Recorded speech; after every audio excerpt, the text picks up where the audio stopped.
Hola, somos el grupo número 5 y este grupo está compuesto por Carla, Ariana y Chris Lady. Nuestro tema es Historia de la Filosofía Clásica, Aristóteles. Aristóteles nació en el 348 a.C., 15 años después de la muerte de Sócrates, en Estagira, Macedonia. Su padre era médico en la corte del rey de Macedonia, por lo que su familia pertenecía al gremio médico. Cuando su padre murió, él aún era un niño y quedó a cargo de Proxeno. Cuando Aristóteles cumplió 18 años, lo envía a Atenas a estudiar a la Academia de Platón. Aristóteles fue un filósofo, científico y polímata. Esta última, ya que un polímata es una persona con la capacidad de alcanzar la excelencia en varias áreas del conocimiento. Aristóteles sentía atracción por la lógica y el método científico. Algunos eruditos no se muestran de acuerdo con que él quisiera integrar el conocimiento en un gran sistema, ya que este era su deseo. No lo consideraban un filósofo sistemático, más bien le consideraban un aporético, es decir, que seguía las inconclusas investigaciones de Sócrates. Pero Aristóteles era sistemático y parecía estar en desacuerdo con la aporética. Aristóteles pasaba de las cuestiones más básicas y necesarias acerca de la naturaleza de la realidad en sí misma a estudios psicológicos del alma humana, a asuntos éticos y políticos.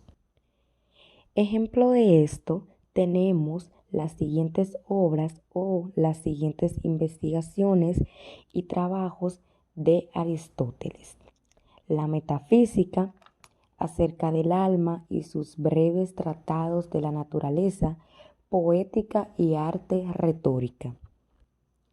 Y junto a su gran esquema de investigaciones están los estudios sobre la lógica y razonamiento. Fue el creador de la ciencia de la lógica en los 6 libros llamados Categorías de la Interpretación, Primeros Analíticos, Segundos Analíticos, Tópicos y Refutaciones Sofistas. Aristóteles fue el alumno más brillante en la Academia de Platón. Ingresó como discípulo y luego como colega durante 20 años. Abandonó Atenas con Genócrates, su compañero, porque no le gustó o no estuvo de acuerdo con el nombramiento del sobrino de Platón, Espeusipo, como sucesor de este en la academia. En el 343 a.C., Aristóteles fue a Pella, sede del rey Filipo de Macedonia, donde lo nombraron tutor del heredero al trono. Para entonces, este joven tenía 13 años de edad. Este joven pasaría a la historia con el nombre de Alejandro Magno. Hay especulaciones en torno al hecho de que el gran filósofo y Alejandro Magno mantuvieron esta asociación, aunque una mínima reflexión muestra que Aristóteles no tuvo una gran influencia en este. La ética de Aristóteles predicaba la moderación en todas las cosas, mientras que Alejandro bebió hasta morir a una edad muy temprana. Aristóteles abandonó Macedonia y regresó a Atenas, donde fundó su propia escuela ubicada en el gimnasio de un liceo, la cual llevó como nombre Peripatética, porque daba clases en el pórtico del edificio. La escuela duró 12 años bajo el liderazgo directo de Aristóteles. Su antiguo discípulo Alejandro, gobernante de gran parte del mundo, se interesó en él de un modo poco saludable. Alejandro creía que Aristóteles estaba implicado en una conspiración para asesinarlo y dio órdenes a su virrey en Atenas, Antípatro, de que lo detuviera. El motivo residía en un primo de Aristóteles llamado Calístenes, historiador de la corte de Alejandro, cuya misión era guardar un registro de las campañas del rey. Esta actitud causó resentimiento entre los seguidores griegos. Calístenes criticó a Alejandro por esto y en consecuencia incurrió en su ira. Poco después abandonó definitivamente la pose de déspota oriental. Se acusó a Calístenes de incitar a los pajes de Alejandro a matarlo y fue colgado por ellos. Alejandro creía que Aristóteles estaba tras el intento.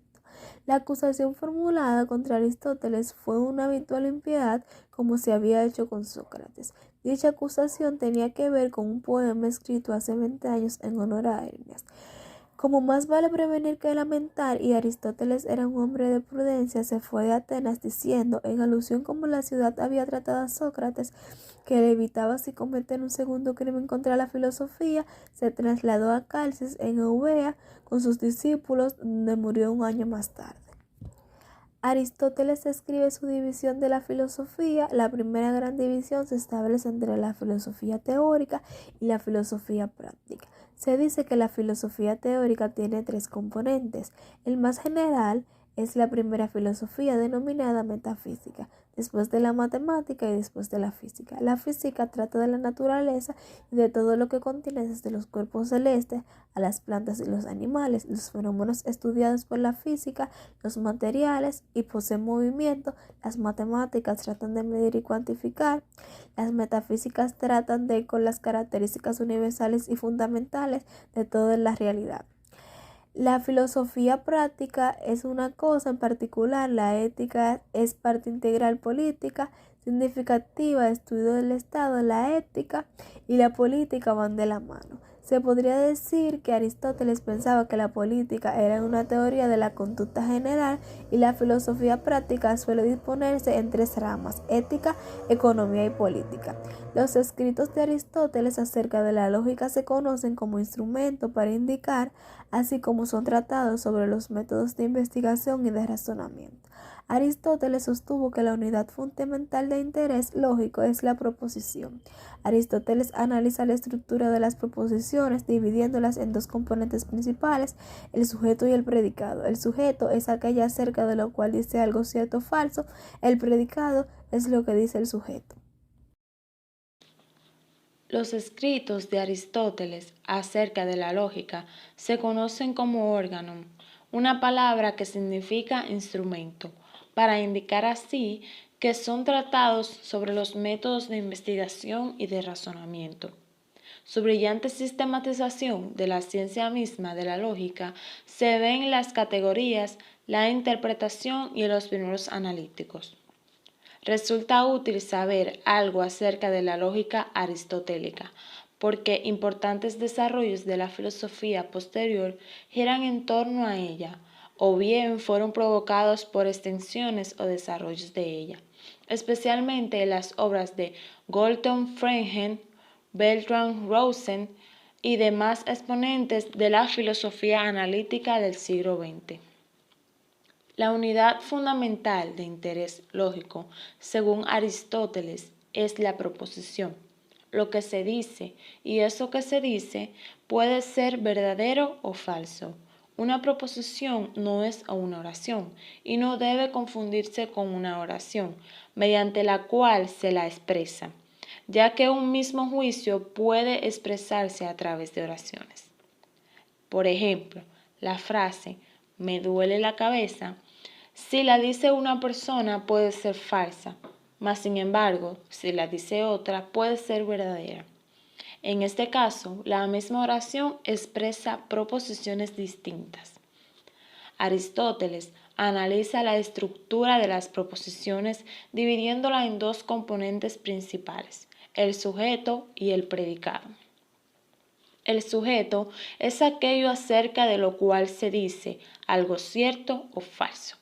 El predicado es lo que se dice del sujeto. Ejemplo, en la frase "la nieve es blanca", el término sujeto es la nieve y el término predicado es blanca.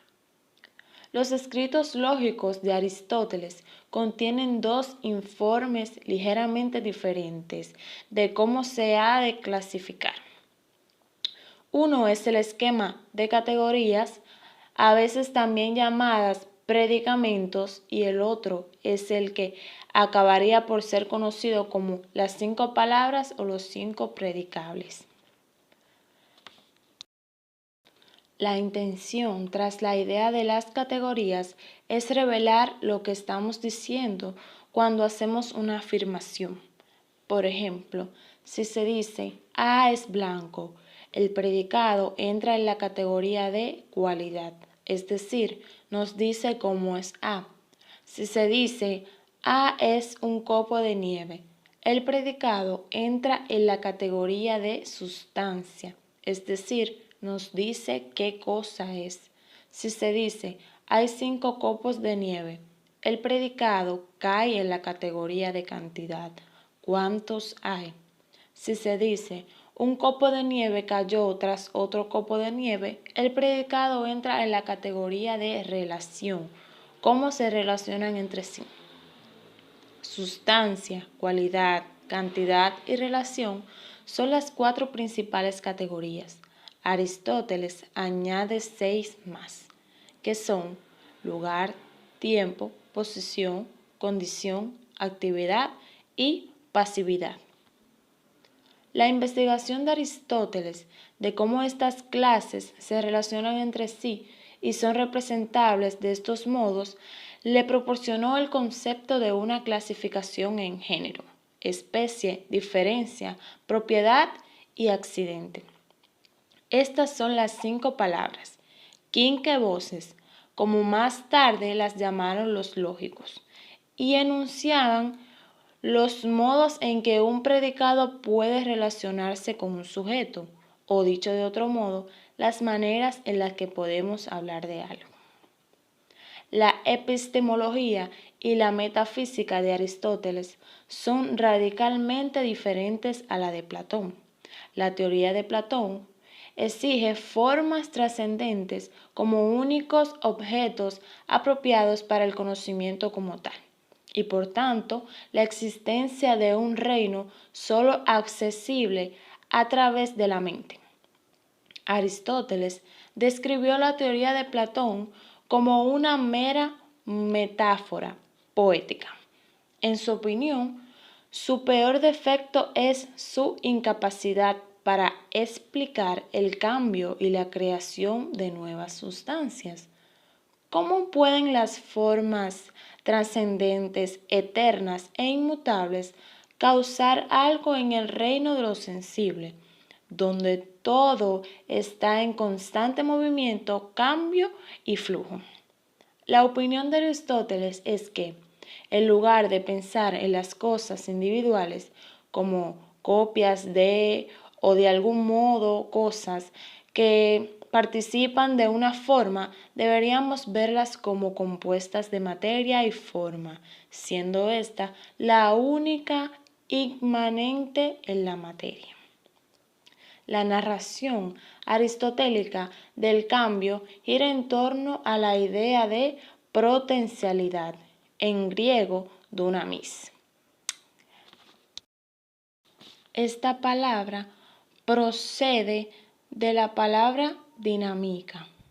Las sustancias poseen una potencialidad, bien a ser cambiadas por algo al actuar sobre ellas, que sería potencial pasivo, o a causar cambios en otras sustancias, que es lo que pueden hacer los seres animados, porque poseen potencial activo.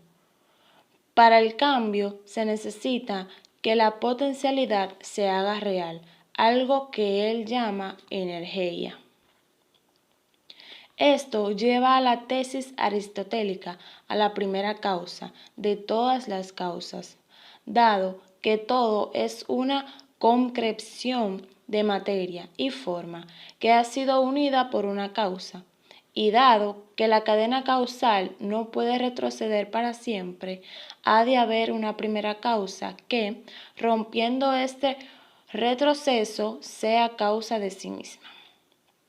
Su razón para creer que la primera causa ha de ser una mente o alma, que es la explicación de cómo pueden moverse las cosas animadas, es que poseen almas.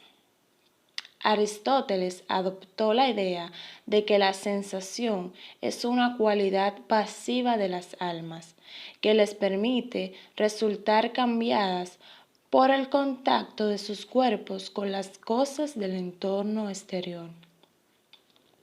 La narración procedente resume las argumentaciones más importantes de la metafísica y psicología de Aristóteles. La metafísica es, por tanto, el intento de comprender la naturaleza fundamental de la existencia. Para Aristóteles, la argumentación más importante, literal y lógicamente, es que las sustancias son sujetos últimos y que son separables. Por sujetos últimos quiere decir que existen por derecho propio y por separables significa que se los pueden separar de los accidentes que los caracterizan. Por ejemplo, un hombre es una sustancia individual. Supongamos que cojea. Su cojera no es algo que se pueda separar de él y existir por cuenta propia.